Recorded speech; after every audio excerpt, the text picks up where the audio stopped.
Dakar. Plus de 4 millions d'habitants concentrés sur cette ville presqu'île, en perpétuel chantier.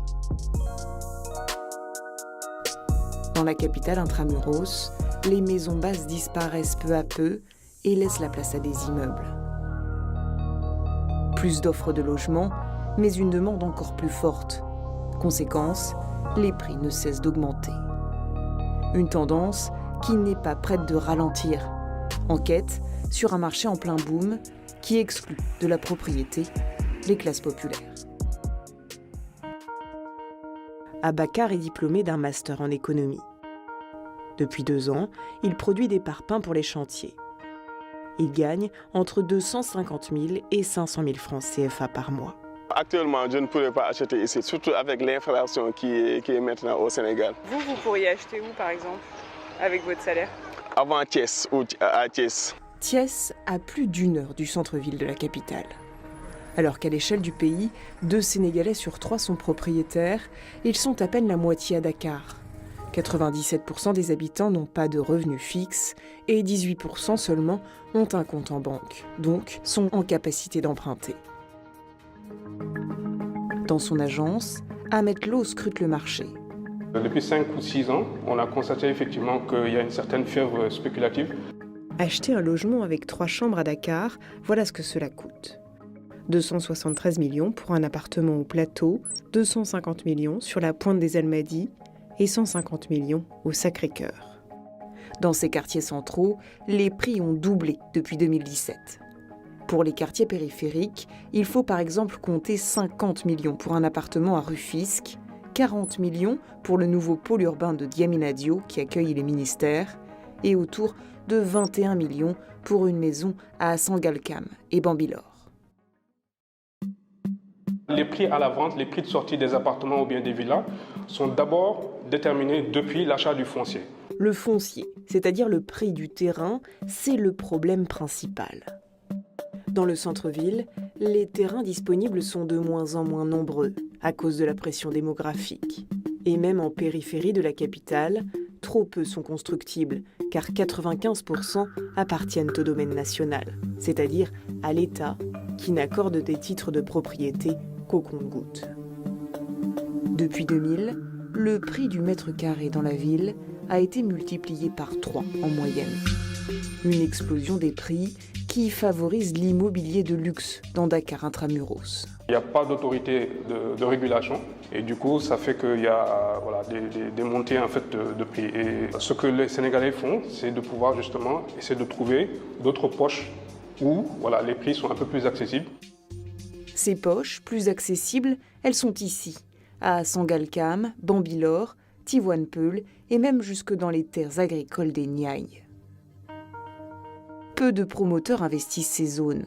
80% des nouvelles constructions sont gérées par les particuliers eux-mêmes. Cette jeune femme, qui a souhaité garder l'anonymat, était salariée d'une entreprise française quand elle a acheté un terrain pour construire cet immeuble. Il y a à peu près 4 ans.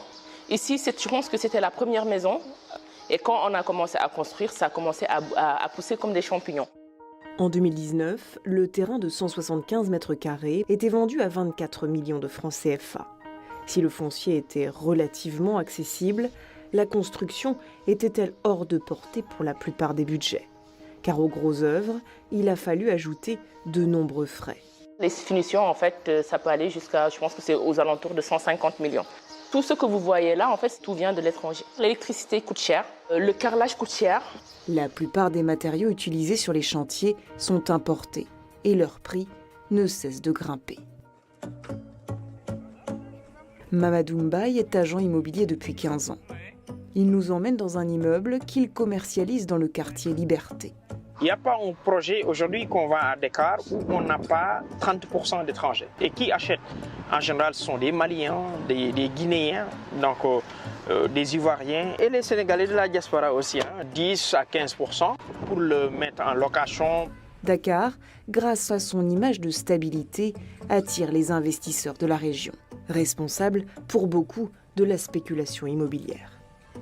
Il y a des gens qui ont leur spécialité dans cela. Des gens qui achètent 10, 20 terrains dans un lotissement qui coûte aujourd'hui 5 à 6 millions et dans 3 ans après, ils vendent à un prix d'or. Ce sont ces soi-disant propriétaires qui dictent la loi, qui dictent le marché en quelque sorte.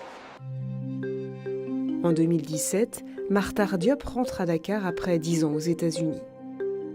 Il est effaré de voir qu'avec son salaire de cadre, il ne pourra pas s'offrir le logement dont il rêve. Il a donc pensé à un mécanisme, l'achat groupé. Ici, pas d'intermédiaire d'un promoteur et donc aucune marge sur le prix du logement. Donc ce projet-là, c'est un de nos premiers projets. Donc c'est 12 personnes qui se sont consultées pour acheter le foncier et pour réaliser cet immeuble. Donc par exemple, sur ce projet, le mètre carré, il était à 480 000 francs CFA.